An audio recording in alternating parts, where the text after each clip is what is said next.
जंगल के घने अंधेरे के बीच एक विशाल बरगद का पेड़ खड़ा था। उसकी जड़ें जमीन में सांपों की तरह उलझी हुई थीं। पेड़ की एक खोखली जड़ के पास एक बूढ़ा कछुआ अपनी आंखें मूंदे बैठा था।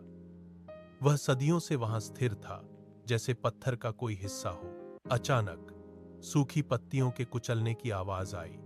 खरगोश, गिलहरी और हिरण के बच्चे हांफते हुए वहां पहुंचे। उनके पैर मिट्टी में धंस रहे थे और उनकी सांसें तेज थीं। उन्होंने कछुए को घेर लिया।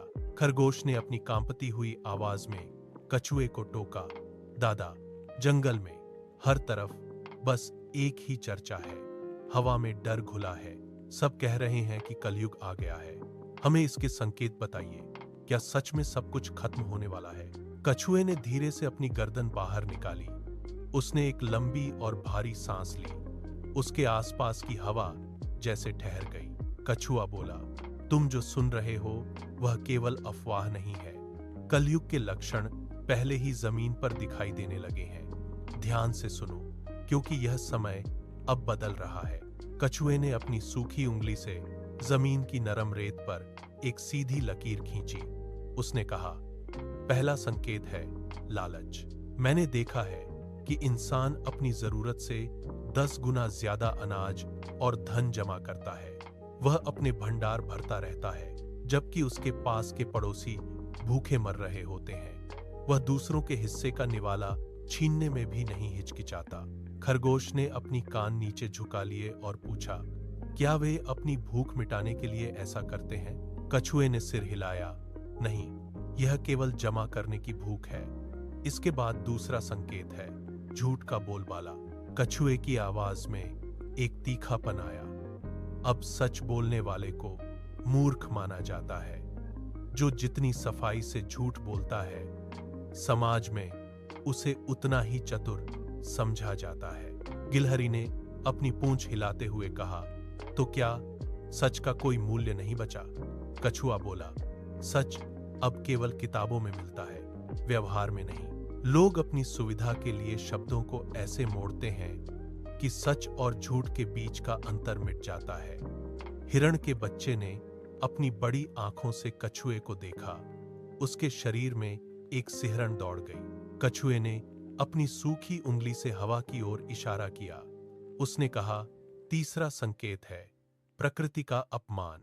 नदियां अब साफ नहीं रहीं, उनमें कचरा तैरता है और पानी का बहाव रुक गया है।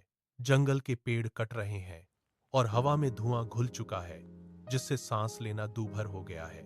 हिरण के बच्चे ने सिर झुका लिया। उसके कान नीचे की ओर लटक गए।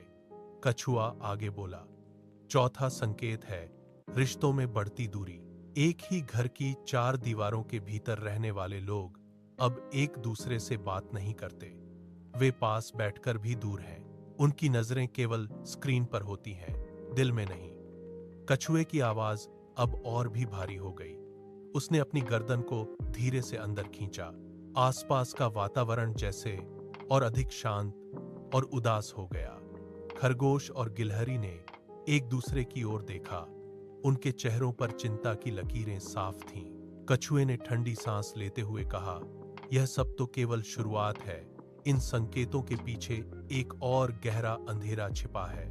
कछुए की आवाज अब एक सूखी लकड़ी के टूटने जैसी सुनाई दी। उसने अपनी ठंडी आंखों को जानवरों के समूह पर टिकाया।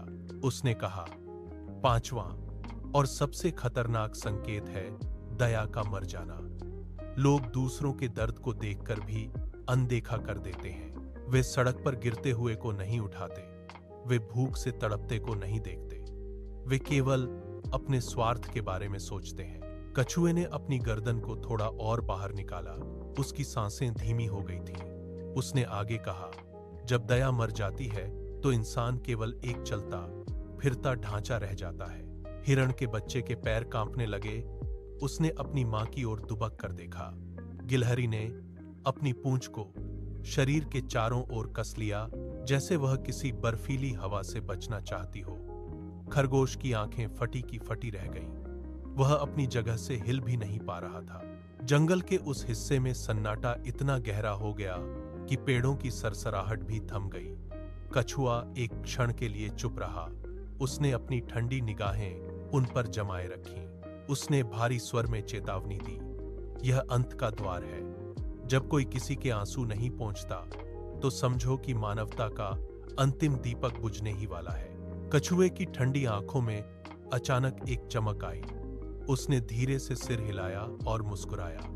उसने कहा, लेकिन याद रखो, हर युग में अच्छाई का एक बीज बचा रहता है। अगर तुम सच का साथ दोगे, किसी भूखे को अपना निवाला दोगे और पेड़ों की रक्षा करोगे, तो यह कलयुग भी बदल सकता है। जानवरों ने एक दूसरे की ओर देखा। खरगोश ने आगे बढ़कर गिलहरी का हाथ थामा। हिरण के बच्चे ने कछुए के सामने अपना सिर झुकाया। उनकी आंखों का डर अब दृढ़ निश्चय में बदल चुका था। वे सब एक साथ मुड़े और जंगल की ओर चल दिए। उस दिन के बाद जंगल के हर कोने में बदलाव की लहर दौड़ गई। उन्होंने गिरे हुए पेड़ों को सहारा दिया और एक दूसरे के साथ भोजन साझा किया। छोटे छोटे कदमों से ही सही, पर उन्होंने एक नई शुरुआत कर दी थी। जंगल फिर से जीवित हो उठा था।